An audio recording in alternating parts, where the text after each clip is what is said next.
নির্দেশনা দিবেন। আমি শুধু কয়েকটি কথা বলতে চাই। আমাদের এই প্রিয় মাতৃভূমি ছোট্ট একটি দেশ, পৃথিবীর মানচিত্রে খুঁজলে বাংলাদেশকে খুঁজে পেতে অনেক কষ্ট হয়। এই ছোট্ট একটা ভূখণ্ডে আমাদের জন্ম, এই বাংলাদেশে আমাদের বেড়ে ওঠা, এই বাংলাদেশের মাটি ও আলো হাওয়া বাতাসের সাথে আমরা মিশে আছি। দুঃখ এবং ভারাক্রান্তের হৃদয়ে রায়পুরার মাটিতে দাঁড়িয়ে বলতে হয়, 1971 সালে আমরা রক্তক্ষয়ী সংঘর্ষের মধ্য দিয়ে একটি স্বাধীন মানচিত্র এনেছি, স্বাধীন একটি ভূখণ্ড পেয়েছি। কিন্তু স্বাধীনতা 38 বছর পরেও বাংলার মানুষ আজ প্রকৃত স্বাধীনতা পায় নাই। 71 পরবর্তী যারাই ক্ষমতায় গিয়েছে, বাংলাদেশের মানুষের সরলতা, সততা এবং মানুষের ধর্ম প্রিয়তাকে কাজে লাগিয়ে বারবার তারা বিশ্বাসঘাতকতা করেছে। জনগণের ভাগ্যের কোনো পরিবর্তন হয় নাই।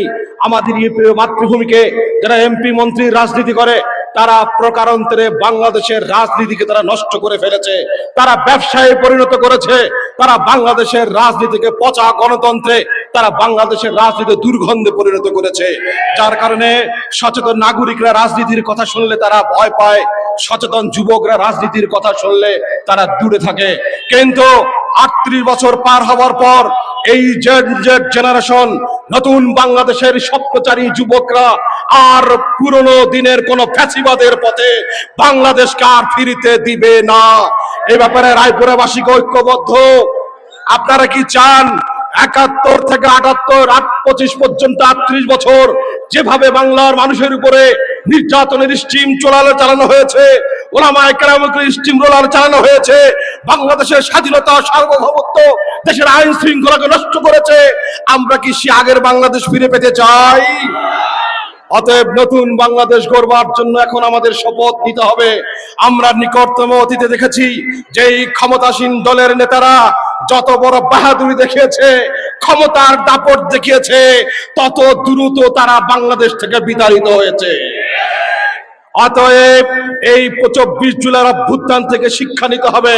বাংলাদেশের রাজনীতি করতে হলে ক্ষমতার দাপট বাদ দিয়ে ভালোবাসার রাজনীতি প্রতিষ্ঠা করতে হবে।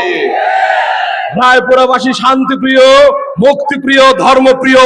অতএব রায়পুরাবাসীর আগামী দিনের জনপ্রতিনিধি, আগামী দিনের গণমানুষের নেতা হতে পারে যে মানুষকে ধারণ করে, হৃদয়ে ধারণ করে এবং মানুষের ভালোবাসা যার হৃদয়ে হৃদয়ে রয়েছে, সে হলো আমাদের প্রিয় বদরুজ্জামান। কি ঠিক কিনা? অতএব ভালোবাসা ছাড়া রায়পুরাবাসী আর কোন এমপি মন্ত্রী গ্রহণ করবে না।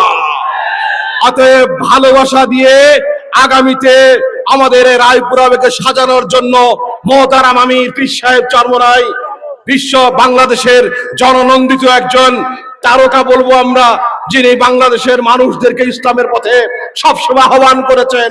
ইয়ং জেনারেশনের তারুণ্যের অহংকার প্রিয় বদরুজ্জামানকে আপনাদের মাঝে উপহার দিয়েছেন। আমরা সেই উপহারকে গ্রহণ করেছি। আমরা মোহাম্মদ বদরুজ্জামানকে আমরা আমানত হিসেবে গ্রহণ করছি। আগামী জাতীয় নির্বাচনে মহতারাম আমির নির্দেশ দিলে রায়পুরাবাসীর সকল মানুষ, দল মত, নারী পুরুষ নির্বিশেষে একযোগে একসাথে ঘরে ঘরে আমরা হাত পাখার বাতাস দিয়ে রায়পুরায় আগামীতে হাত পাখার এমপিকে বিজয়ী করবো ইনশাআল্লাহ। সকলকে উদাত্ত আহ্বান জানাচ্ছি আগামী